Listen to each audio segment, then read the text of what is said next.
उर्दू के महान शायर फैज अहमद फैज साहब ने कहा है कि हिंदी गजल को हिंदी वाले आगे जीवित रखेंगे, उर्दू वालों ने तो उसका दम घोंट दिया है। अब बताइए, 3-4 दशकों पहले उर्दू के एक महान शायर को हिंदी गजल और उर्दू गजल के अंतर का पता है, लेकिन हम हिंदी वाले गजल तो गजल होती है, गजलें हिंदुस्तानी में होनी चाहिए, दुष्यंत को क्यों आप हिंदी और उर्दू में बांटते हो?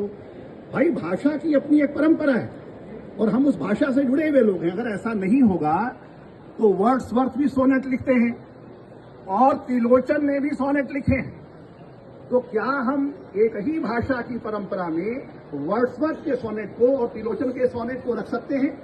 मतलब यह है कि दोनों की अपनी अपनी परंपरा है, दोनों भाषाओं की अपनी अपनी परंपरा है।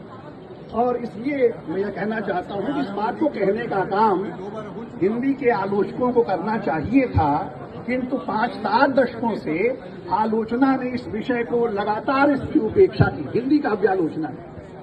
और इससे यह नुकसान हुआ कि हिंदी गजल और उर्दू गजल के बीच में जो एक स्पष्ट अंतर होना चाहिए या समझ विकसित होनी चाहिए, वो विकसित नहीं हो पाई। लेकिन धीरे धीरे एक माहौल बदला है और दीवारें अब गिर रही हैं, कहा जाए बादल अब छट रहे हैं और बहुत सारे ऐसे आलोचक हिंदी में भी आ रहे हैं।